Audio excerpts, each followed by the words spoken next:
¿Acaso Disney rompió su racha de malos live action y a su vez de malas películas? ¿O es que simplemente este es el más decente que hemos tenido en mucho tiempo? Soy Enrique Presa y el día de hoy hablemos de el live action de Lilo y Stitch.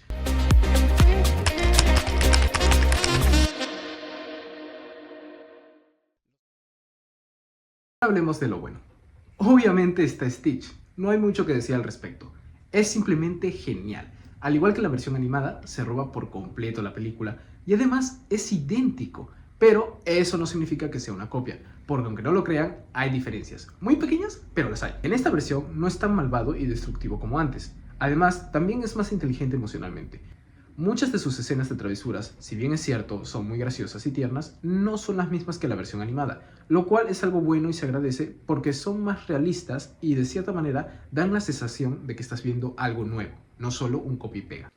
Lo segundo mejor de la película fue Nani, y algunos me dirán que Lilo merecía estar en este puesto. Después de todo, la película se llama Lilo y Stitch, pero para mí, en esta adaptación, Nani fue mejor desarrollada que la misma Lilo, pero luego les diré el porqué. En esta cinta me gustó mucho que profundizaran más en el personaje de Nani, no solo en la típica hermana mayor, que es estricta y quiere cuidar de la hermana menor, sino también quién es ella, cuáles son sus sueños, sus aspiraciones, qué la motiva a seguir adelante, cómo sobrelleva esta gran responsabilidad luego de perder a sus padres y tener que madurar tan rápido. En la versión animada, en la escena de Stitch y el tocadiscos, podemos ver cómo al entrar a la habitación vemos varios trofeos de surf acumulados en la habitación de Nani, lo que nos da a entender que ella era una gran surfista, pero nunca hacen mención de ello, cosa que en esta cinta sí. Y que al final de la cinta, Lilo no se quedara con Nani, sino que fuese adoptada por Tutu y de paso Nani puede cumplir su sueño de estudiar biología marina, se me hizo lo más realista y dos, lo más justo posible. Porque, afrontémoslo, a pesar de los esfuerzos de Nani, que se agradecen, se valoran y sobre todo se respetan, no era lo suficientemente apta o estaba lo suficientemente calificada para cuidar a una niña. Después de todo, Nani sigue siendo una adolescente. Que se la den a una persona mayor y responsable como Tutu, no quiero decir que Nani no sea responsable, pero que se la den a Tutu era lo más lógico, tendría el mayor sentido, porque es lo que pasaría en cualquier situación similar. Y de paso, Nani puede cumplir su sueño sin dejar de lado a Lilo. Se me hizo como que justo para este personaje que sacrificó tanto tan rápido. Ahora sí, Lilo. La actriz lo hace espectacular. Creo que no pudieron elegir mejor cast para Lilo que Maya Caloja. La niña es tierna, rara, baila, mete la pata, se entristece y enoja, tal cual lo haría la misma Lilo. Sin embargo, al ser una copia, por así decirlo, exacta, no vemos nada nuevo de ella. Claro, hay ciertas escenas en las que ella sale que fueron diferentes o nuevas en esta cinta, a comparación de la versión animada, pero en cuanto al desarrollo de su personaje no hay nada más. Y eso en cierta manera está bien, no necesariamente significa que es algo malo, al contrario, significa que en la primera película el personaje de Lilo ya fue explotado y desarrollado lo suficiente y creo que ya no podría hacerlo más. Digo creo porque ya sabemos que después de esa cinta animada vienen más cintas animadas y encima viene la serie en donde podemos ver diferentes facetas de Lilo y aún mucho más desarrollo. Pero esta, al ser una adaptación de la primera película, siento yo que está lo suficientemente desarrollada. Y es precisamente por eso que la pongo en el top 3. Porque lo anterior mencionado dio paso a que otros personajes como Nani tuvieran mucho más desarrollo que la misma Lilo, lo cual se agradece.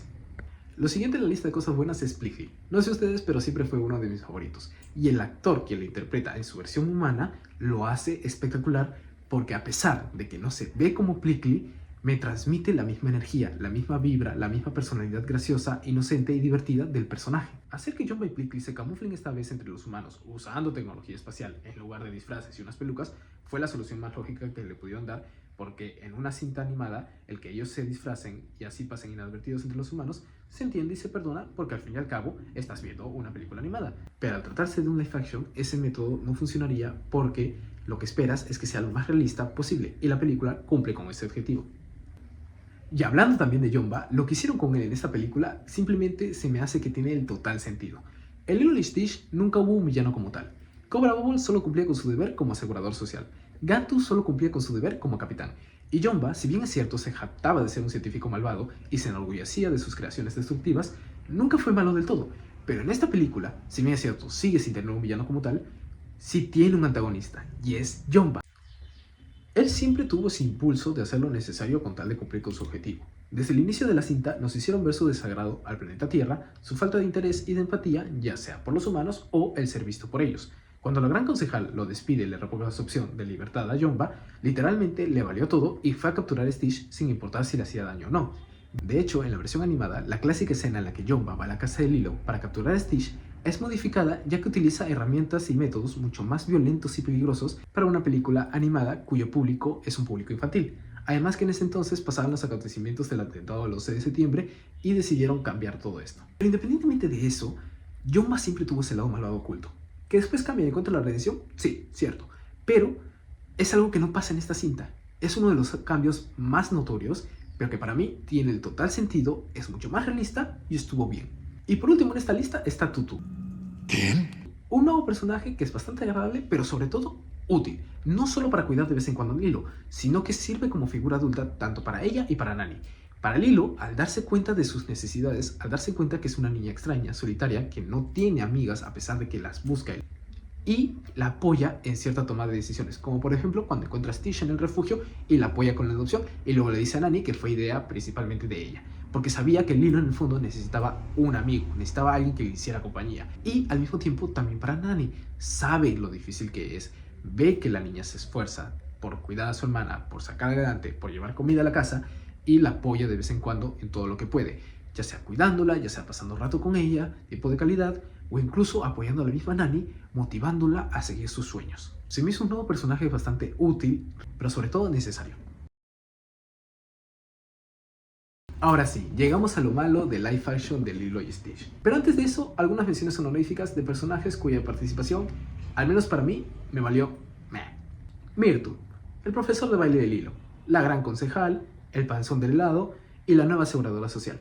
Que si bien es cierto, este último fue un nuevo personaje que tuvo sus momentos y aconsejó a Nani y tuvo cierta importancia, su participación, Lo único interesante de este personaje es que la actriz que la interpreta es quien le dio voz a Nani en la cinta original.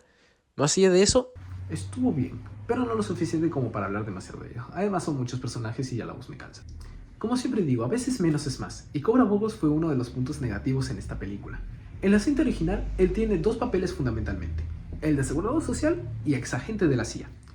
Que de asegurador social no se parece en nada. Literalmente es un hombre calvo, moreno, alto, fornido, con traje y gafas de sol. Literalmente parece un hombre de negro. No parece un asegurador social, cosa que la misma Lilo lo dice. Pero si tú me dices que fuiste exagente de la CIA, te la compro. Acá tengo un conflicto con el personaje porque si bien es cierto, como dije, en la versión animada no parece un asegurador social, más parece agente de la CIA, aquí en el live action, si traen a una persona que sí parece una aseguradora social, pero su rol de Cobra Bubbles es partido a la mitad y él queda no solo como el agente de la CIA, sino que es agente de la CIA que sigue en servicio, pero su participación es, se podría decir que innecesaria, porque al final lo que comienza no lo termina, no llevó a nada. Claro, yo sé que dejó ir a Plickly para ayudar a Nani y a Lilo a rescatar a Stitch, pero siento que el único momento realmente importante que tiene en la versión original y en esta es en el final, para hablar con la gran concejal y el ver la gran concejal que un agente de la CIA, miembro del planeta Tierra, va a estar involucrado en la supervisión del exilio de esta criatura en manos de esta nueva familia, siento que para lo único que conservaron al personaje. David es otro de los puntos malos en esta película, y yo sé que el personaje no tuvo mucha relevancia en la versión original, por ende tampoco le iba a tener en ese live action. ¿Que pudo ser lo contrario? Sí, pero es algo que no pasa, y en cierta manera está bien. Siento que hay muchas personas que se quejan de personajes como estos, que no saben nada del contexto, que no saben lo que está pasando, que casi no tienen participación, desarrollo o tiempo en pantalla, pero está bien porque no todos necesariamente tienen que estar de alguna manera involucrados con lo que está pasando en la trama. Y ese es el caso de David. Sin embargo, el problema no es ese. El problema está en que su participación, si bien es cierto, se limita a ser un tipo agradable, no solo con Nani y con Lilo, sino hasta con Stitch, un tipo que en varias ocasiones ha invitado a salir a Nani, pero ella lo rechaza no por no tener interés, sino porque literalmente no tiene el tiempo porque está cumpliendo con su rol de madre. Él, sin embargo, no le molesta. Todo lo contrario. Él le entiende e incluso lo apoya. Eso es lo que hace a David tan recordado y querido por los fans, porque en ese momento crucial, cuando Nani estaba a punto de darse por vencida, David llega y le consigue un nuevo empleo. Y también cuando las hermanas estaban bajoneadas, David llega para animarlas surfeando con ellas. Entonces, es un personaje agradable, que no tiene mucha participación, pero la poca que tiene es en momentos cruciales e importantes, y sobre todo nos dan los momentos más bonitos de la cinta. Aquí no pasa eso, ya que tenemos el nuevo personaje de Tutu. Y no significa o estoy diciendo que el personaje de Tutu hace exactamente lo mismo que hacía David en la versión original, sino que la participación de David se vio limitada. Es algo así como lo de Cobra Bubbles. Cobra Bubbles tenía dos papeles fundamentales, pero uno de ellos fue reemplazado por un nuevo personaje y solo le quedó su otro papel. Y es peor para David porque la poca participación que él tenía ya es reemplazada en parte por la participación de Tutu, quien no hace necesariamente lo mismo, pero está para las hermanas cuando la necesitan. Un claro ejemplo es cuando Nani se entristece aquí por no conseguir empleo.